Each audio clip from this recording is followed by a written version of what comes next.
stars. The lights, they shine. Do you love the arts? Well, you've come on time. We have the music, the stories, the performances, all creatives. But shh. At 11:11 we pause. A moment of inspiration so your soul can glow. Then back to the spotlight. Center stage. Hello out there. Welcome to Center Stage. Welcome. It's the eve of Valentine's Day, the day of love. Love. Love and candy. Yeah. Unless you're sugar-free, like Esther and Dee, right? They're sugar-free. Sugar-free. Does that mean they're not sweet? No, they're sweet enough as is, so they don't need any. They don't need any extra. Well, welcome to today's show. And we're here with Aaron and Rosaria. And she's the artist, and he is Save a Team. We save teams. We Save Teams. That's okay. We Save Teams. It's a tongue twister, Aaron. We save teams. We Save Teams. Now say that 10 times. You won't forget it. How are you guys doing? Happy Valentine's. Happy Valentine's Day. Happy Valentine's Did you Day, get your everyone. wife special roses or anything? No. Oh no, it's tomorrow. Tomorrow. Oh, now you. That was a surprise. Now that takes care of that surprise. Chris, if you're watching, you know what you're getting. Yeah. Or she better. Or now. or now he has to. Yeah, exactly. Now I got to go to the store. Do you think that after many years of marriage, you just stop doing that? The little, because my husband used to give me poetry, chocolates, a Victoria's Secret gift card. Mm-hmm. Today, I get a good morning. How you doing? That's a gift. You want to it talk is. later? Good morning. How you doing? What's for breakfast? That's really good. Yeah, everyone has their own love language. Yeah. So what is your language of love? Okay, but let's get centered here. This is welcome to Center Stage. Welcome to Center Stage. We are here with our friends. Thank you, Rosaria, the great artist. As you can see, the painting behind her, that's your original, huh? What? Where do I look? Yeah. You look right anywhere. there. Look at I us. see Look myself. Just keep the Ciao. microphone there. Hello. See, So tell us, what am I, is this, wow. first, thank you for Wow. inviting me here. Yeah. Appreciate it. Happy Valentine's, Thank you everyone. for being here. Thank Also, you. a happy Valentine's to my partner, Marcia Chavez. She'll love that because she's Marcia. listening. Hi, Marcia. Getting Marcia some brownie Chavez. points. Congratulations. Feliz Dia Valentine's dos Day's coming Amores. But what was your question? I forgot. Me too. The artwork in the back, yes, these 3 paintings are mine. They touch on my regular themes. I'm a local artist that's also shown internationally, originally from New York. And right now, a lot of my paintings have to do with the issues that are concerned to me, from androgyny, a woman's form, and some fun stuff too. I do flowers and hearts. And I use a lot of lines in my paintings now. They come from my sketches. I used to always sketch with a lot of lines, but now I'm incorporating them into my paintings. In college, we studied a lot of contour drawings, and that's, for those that don't know, you can lift a pen from the paper or the medium, whatever you're using. So, and I see a little bit of that where you're just, flowing. Yeah, some people think it's like a continuous line, and sometimes it can have that effect.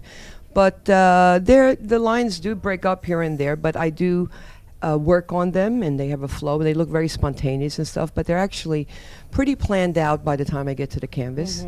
And then when I put them on the canvas, I work on color as well. I also do black and white and black. And I'm very whimsical with my designs. Yes, I was see trained that. traditionally. Uh-huh.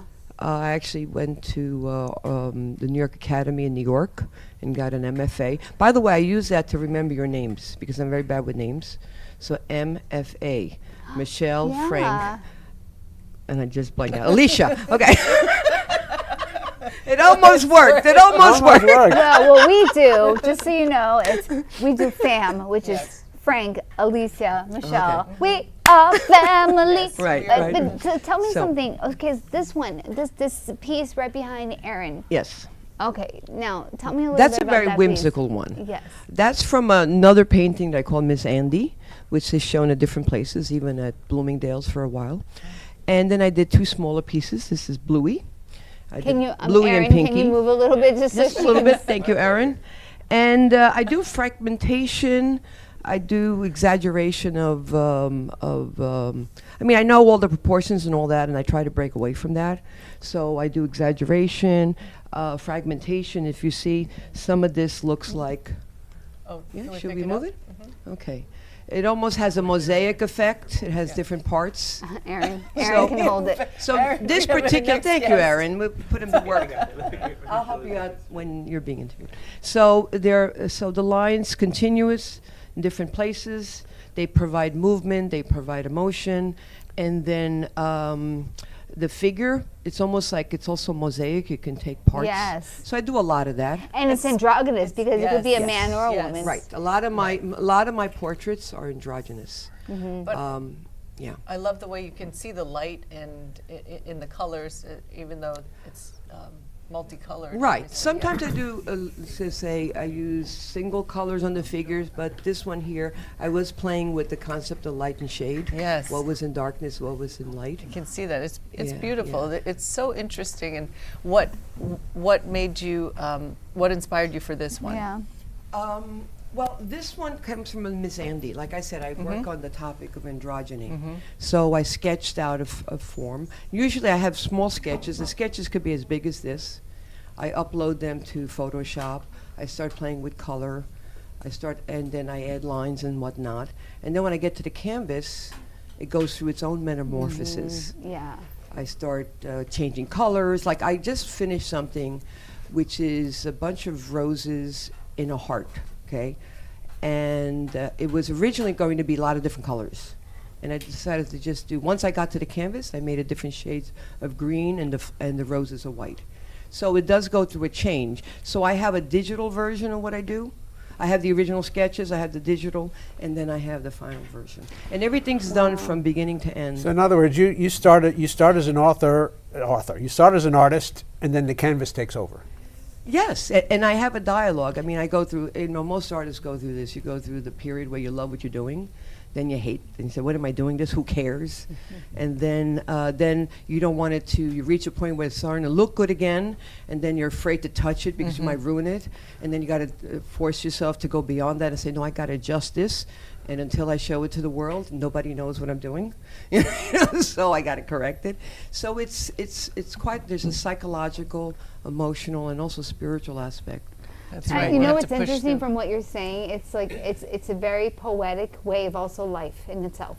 Absolutely. It's about life. It's about my life. In fact, when I went through some of the most challenging periods of my life, my art sustained me. And I also connects me to the higher source, God, the universe, whatever you choose to call this higher source. So it's very important to me.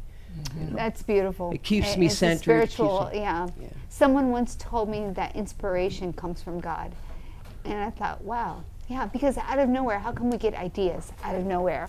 Or like for me, I'm also a songwriter, so out of nowhere, I'll get this great melody, and I'm like, oh, And it's it like- just works through us. We interact with the idea, yeah. so we're not just, just processing it, making it, putting it in tangible form. But there is something beyond our comprehension maybe that works through us, and then each one of us has a particular gift. My gift, I believe, is with my art, and it's been my calling early on, even though I've had other walks in life. I've done other professions. So does it come to you like inspiration moment and then you just have to sketch it, or do you think- Combination. I try to be continuous, but I do go through periods where I say, what am I going to do next? What am I going to do next? And then all of a sudden, out of the blue, things start popping up. So each time I go through that anxiety. One time I put on Facebook a blank canvas and I said something about the artist's horror or nightmare, whatever, like the blank canvas, Right. And I'm sure as a writer, the blank, back then it was the blank sheet and the typewriter. I'm aging myself. But it's you're connecting, but there are times when you lose faith. It's like a moment of losing faith that it's going to come. It's going Right. to come, and it does. As long as know you're what? Yeah, consistent, yeah. you stay consistent and keep working through it, it comes. And then you try to keep busy. Those moments that you feel that nothing's happening, update the website, do social media, Yeah. go to an art event, Yeah. do other things to Do kind of other keep things. yourself connected. You know, Yeah. authors do the same thing. I mean, it's what you're expressing on canvas, we express in words, and we do the same thing. I mean, we start something and say, oh, I don't like this, or I can't stop this, or I got to start this, or I got to walk away from this, I got to come back to this, I've got to get, I got to do something else and then come back. We go through the same angst as an artist does. You do it on canvas, we do it with words. And I don't know if it happens with you as a writer. That sometimes I don't know when to stop a painting. It's like, Yeah. okay, I Exactly. did enough work. Especially now as I'm getting more meticulous with my lines. I go over them Refined. and You're over them and refined, over. yeah. And then I see, okay, I don't like the painting behind the lines, so I have to paint over everything and then re-put the lines in and then work on it and work on refinement and refinement. Exactly. It's like one point I have to say, okay, enough already. Right. It's done. Time to move on to the next. Exactly. Yeah, I'm the 'cause- same way. I know. Like the old saying from when somebody writes or an author writes, because the story actually, when an author writes a story, never ends. Yeah. He just decides to end it there, right. It Right. keeps going. Right. or Exactly. they could keep going. Right, that's why they have sequels. That's why they And that's Right. why, as an artist, you can have series. Yes, exactly. Exactly. The thing you didn't do on this one, you can do on the next one. You can have Let's it in your talk mind. about the last one too. The Yes. other one. The flowers? Okay, Yes. Aaron, but get back to work. Well, the flowers, I do Hold whimsical on. flowers. No, it's okay. You don't. Because he's adorable. We'll By do the it. way, I didn't wear red for Valentine's Day. I said, Oh, these are no, red. let's talk about that. Okay. Okay, But Aaron, there's you a lot wanna of take green it? here, Right. and there are little hearts. Just saying. I do have little hearts in here, too. Look how cool. That is you might want to beautiful. lift it up so That the is camera so can see it all. beautiful. Oh, Yes. wow, that's beautiful. Yes. Yeah. Wow. This piece is a few years older, and I go through different stages while I'm working. More lines, less lines, but you see, I just am very whimsical. There are lines throughout. Yeah. So you And- print. I mean, you. No, this is not printed. I mean, exactly. You print digitals and then you. no, I don't print them. Okay, you don't No, print no. She your just I digitals. work plays out with my them. ideas on Yeah. that. Right. I haven't done any printing yet of my paintings. Oh. You know, people are encouraging me to do it You because should, some yeah. people even look at this thing. It's a print. No, it's not a No, print. it's Yeah. that's It's an an original. original. That could be a great tattoo. Okay, tattoo. Yeah. It could be printed. But it says Vigorito. See, that's my surname. Ah, Rosaria Vigorito. Excuse me, okay? I My bring name out is the Brooklyn in her. Rosaria Originally from Vigorito. Brooklyn. Shout out to Well, my Brooklyn. middle name is Alicia de Brito. De Brito. Brito, Rito. Brito, Rito, sí. So with this one Italiana. is spectacular because the way you put, I don't know, it's just there's a whimsicalness, but there's something Yes. also very romantic. Maybe not because of the I'm hearts. Italian. I'm romantic. A Taurus, Italian woman. We're but- romantic by nature. And I'm sorry, did we mention the green? Oh, the green. Okay, the green. Well, I looked at myself. I said, for Valentine's, everybody's wearing red. But then I remembered that green is the color of the chakra. I mean, Heart. the color of the heart chakra, Heart chakra. is green. Right. So, hence. And then there's green here. And then actually I have a few hearts. So And what medium I came is that? appropriate. What medium is that in your Acrylic. painting? Acrylic. Acrylic? Yeah. And I use everything professional level. And because you never know, I something. see that your hands are very sturdy because your lines are very clean. Yes, it takes a lot of work, a lot of effort to do that. Yes. You see how the To get edges them, of exactly. the tips of the flowers is very refined. Yeah, that's where my OCD comes in handy. Oh.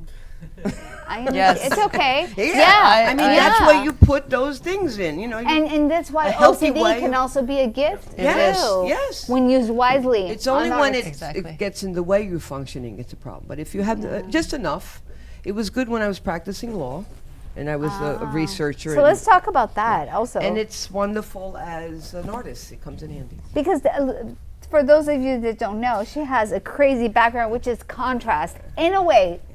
Because, like you said, you have to be creative and artistic with life, Right. and OCD to get things straightened A out. little bit. I mean, I'm not clinical. Not clinical OCD, but Italian OCD. Yeah, so exactly, Tell exactly. us a little bit about your background. my what I did to get me here was I was originally a practicing lawyer in New York, And then I stopped practicing when I rediscovered my passion for art. And as I was developing that passion, I went into academia as a law librarian.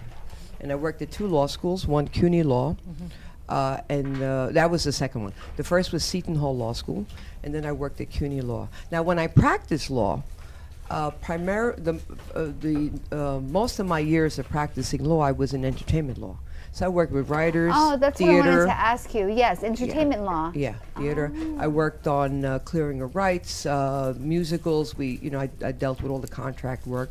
I wasn't a litigator, but I did anything that the litigator needed from me. I would do the research and all that. So once I went into academia, I was a researcher. I was teaching legal research to the first-year law students, and I became tenured at CUNY Law. And then subsequently, I after my mother passed away in 2006, I decided to move down here, and I changed my life. From like 2008, 2010, I just been focusing totally on my art. Okay, and where can they get, Rosaria, where can they get your art? Where can they find you? Well, I'm everywhere on social media that I can think of, although some areas are more developed than others. Instagram, Facebook, LinkedIn, starting a little TikTok. I'm doing developing the Google one because it's also important. My name, rosariavigorito.com, is my website. I use Aestus Art as a kind of part of my second name. So if you do Aestus Art in any of these social media sites, you'll find me. Aestus means passionate fire. So it's a Latin term that I've adopted to describe the passion behind my art. Mm-hmm. Okay, And so what we're going to do now Yeah. is we're going to take a quick break, and then we'll get into our second guest. Rosaria, we thank you for being Thank here. you. Thank you so much. Thank you Thank so you. much. Thank you, sweetie. God Thank bless you. you. Thank Thank you. And we'll Thank see you you. soon. Come right back, people.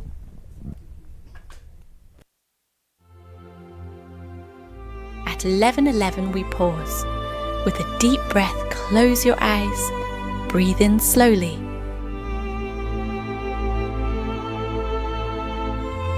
Imagine a gentle wave rolling towards the shore. As you exhale, picture the stillness at the crest of the wave. Breathe in the love in your heart. Exhale and release all your love to the extremities. At 11:11, remember peace begins with the breath. Love begins with the heart. And kindness is the gift we can all share. And that center stage, brought to you by Sea Sirens. This is Smoke Barbecue. We're located in Fort Lauderdale at 3351 Northeast 32nd Street, Fort Lauderdale 33308. Our website is www.eatsmokebbq.com. It's EATSMOKEBBQ.com. You can order online. We also do catering for 10 to 10,000. If you are looking to bring your family out to an incredible food venue, this is the place. We're at Smoke Barbecue in East Fort Lauderdale. Everything is amazing. If you can see their faces on our crew and the amount of food that they have taken down in about 15 minutes is absolutely unbelievable. And we're still going. I can't talk, I'm eating. And everything is coming. So here, let's eat. Discover the books of Frank A. Ruffolo, an internationally acclaimed author and accomplished screenwriter with IMDb credits. From the gripping Jack Stenhouse series to inspiring faith-based adventures, Frank A. Ruffolo delivers stories that captivate, thrill, and uplift. Whether you crave suspense, action, or a journey of spirit, his books bring unforgettable characters and powerful storytelling to every page. Get your copy today at frankaruffolo.com or amazon.com or AMP Media Studios. Don't just read a book. Experience the world of Frank A. Ruffolo. Get your signed copy. Be a right back.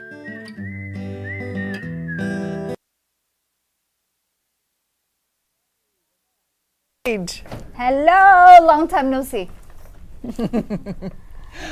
Next we have a friend of mine. Well, I'm sorry, let me be professional. Next we have a very special man. His name is Aaron Clemens from We Save Teens. We Save We Teens. Save Teens. And you can too. Welcome. Amazing. For having me on Happy your show. pre-Valentine's Day, right? Yes. And so nice to have Tell you. our audience how they can save teens. with Yes, you. well, first of all, thank you for having me on your show. It's an honor, everybody. I appreciate that. My name's Aaron Clemens, president and co-founder of We Save Teens, and my CEO is Greg Stevens, and co-founder. Him and I started it together. Our mission is to educate and raise awareness for parents to adopt teenagers in foster care, 13 to 18, so they have families and become productive members of society. Another goal is we provide programs that kids that face out of foster care after 18 that don't have families here in Palm Beach County in Florida. We're a 1-year startup as well. And the third component is help low-income teens and parents from 13 to 18 as well. Those are our 3 components for We Save Teens. Wonderful. And our slogan is for a better tomorrow. And you operate just in Palm Beach County. For right now, yes, we're a startup, limited funding. We're looking to grow. Our goal is to become nationwide in the next 3 to 7 years, depending on funding and how quick we can grow our programs and so on.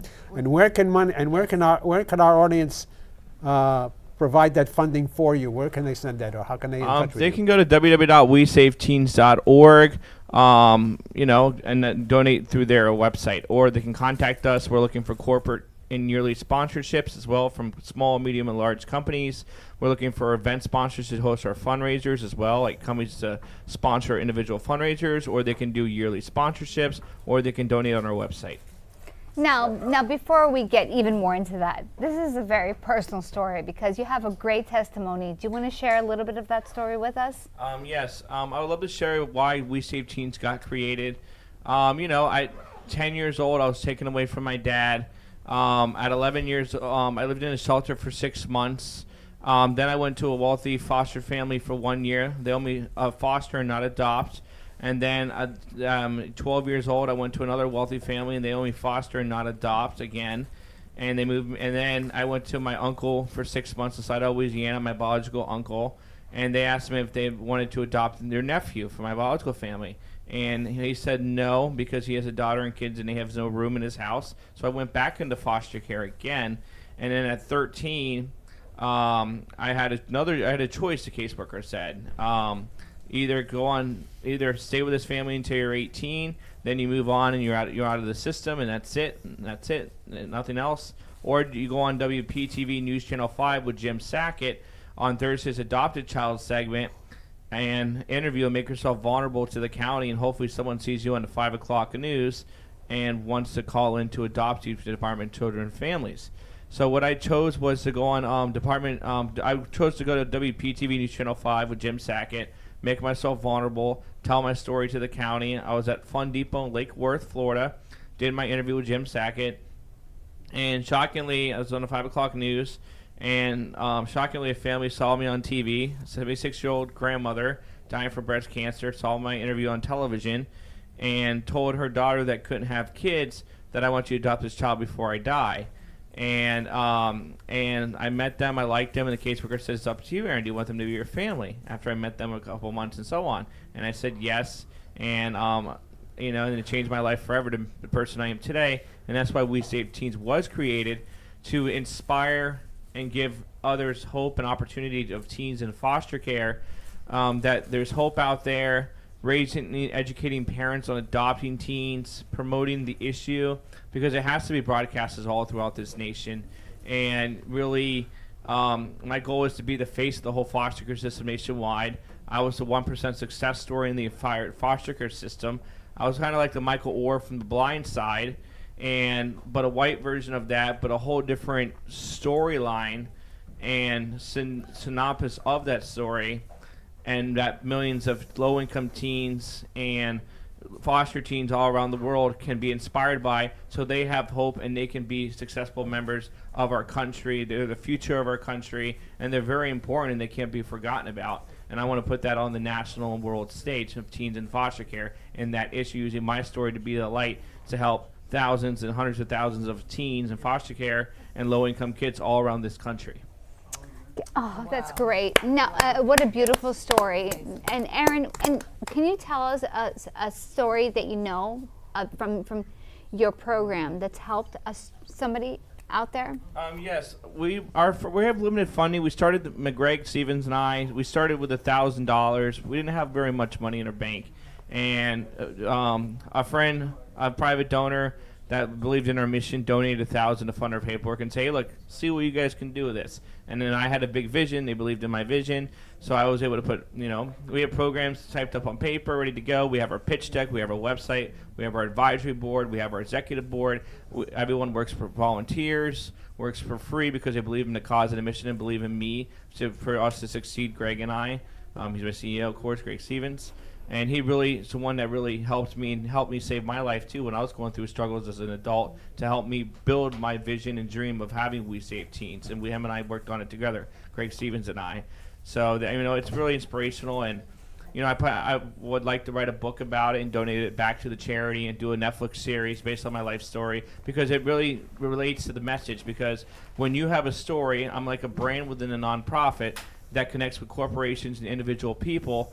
Because once they have a brand and a story that connects to an issue, then we can fund programs that really make a difference and change teens in foster care's lives and help the low income as well. And how does your program help the foster kids into these families? How do you do it so then they can go through it and the right families? So there's three different things. First of all, using my story to raise awareness about the issue for parents to go to DCF and say, hey, look, I want to learn how to adopt a teen. It takes about a year. It's a long process. And we help them, guide them through that process. That's one thing we can do. At Palm Beach Gardens High School, our first program was we did 50 students during the Palm Beach Gardens High School Advisory Board meeting. And we helped with supplies and backpacks back to school. That was our first initiative we did. The second initiative we did was we worked with Bonkers Laws of Life and Starboard Laws of Life, and we helped donate presents at Christmas time to low-income teens at her studio, Bonkers Laws of Life Studio. The third thing we did was we partnered with Brickell Wall Street, at Lotus House, and Health in the Hood, and we all collaborated handing out groceries and meals to 1,500 homeless teens and families at Thanksgiving in Brickell at Lotus Home. And then we worked with Billy Cummings a little bit. We were a little bit a part of it with Deborah Tendricks and Starboard Foundation and Eat Better, Live Better. And they all collaborated on donating toys for kids at Christmas time as well at the Oak Brook Square. Fantastic. That's the first four programs we did. Wow, very inspirational. Both of you have been very inspirational. Wow. So would you recommend for anybody watching? What would you say is the best thing for them to do if they're interested in adopting or fostering? Go to departmentofchildrensfamilies.com. Learn the process of how to adopt teenagers. It's a process. It's not going to be easy. It's a whole process, but it's worth going through that process because you're saving a teen's life. You're giving them a family. You're giving them a future. And, they really need it, and they're really forgotten about in this country. And the spotlight needs to be shined on them in the foster care system. Just to give you some statistics on numbers in foster care, there's 1,500 foster kids in Palm Beach County. There's 35,000 in the state of Florida, and there's 500,000 nationwide combined all 50 states. So it is a national, local, and state problem that we need to put more effort and shine the light on. Wow. That is such a powerful statement. And, Wow. Tell us a little bit about your hidden powers, as we were saying. When people say you can't do something, you prove them wrong and you prove yourself right that you can do it. Don't let anyone tear you down or break you apart. Always have persistence and courage and have the fight in you to give it your all and succeed, because if you believe, you will achieve. Wow. That 1% success story. What a way to end the show. And you're a man of faith, right? Yes, I go to Christ Fellowship in Palm Beach Gardens. I am a Christian. My adopted family is Christian as well. They go to Christ Fellowship in Palm Beach Gardens. And Christ Fellowship really helped enhance the faith in my life and put God in my life. And God was always looking out for me for all the hard times. Even when my parents were divorced, we were poor and middle class. Sometimes we went out of food. I had an abusive father when I was younger. I had a lot of struggles as an adult as well. And God was always there to put the right people in my life at the different times of my life, so I'm able to succeed and really succeed at this nonprofit, because I gave up everything for this nonprofit, because God told me a purpose of my life was to to sacrifice part of my life to help those teens in foster care and really grow something, to leave a legacy, to really make effective change to the teens in foster care and have a better life for them than what I had and what I go through. And because I went through that whole system and know the processes and know what's missing, you can't buy that education or I have real life experience to execute these programs and incorporate them, because I know what they need from what I needed and they need much more to execute this nonprofit to success to a national and global organization in the next 10 to 15 years. Wow. Wonderful story. That is amazing. What a way to end the show. Yes, and I would encourage everyone to go to www.wesaveteens.org and donate today. And like us on Facebook, Twitter, Instagram, TikTok, and Twitter, Instagram, TikTok, and follow us and be part of our We Save Teens community. Thank you. Thank Thank you. you, Aaron. Thank you. Thank you, Rosario, for being here today. Rosaria. Wonderful guests. Thank you so much. Thank Wow. you. Thank you. And Happy Valentine's Happy Day. Valentine's Day, The everybody. day of love. And we will see you soon. We will see you. Stay tuned you for the next Brooklyn Cafe Show.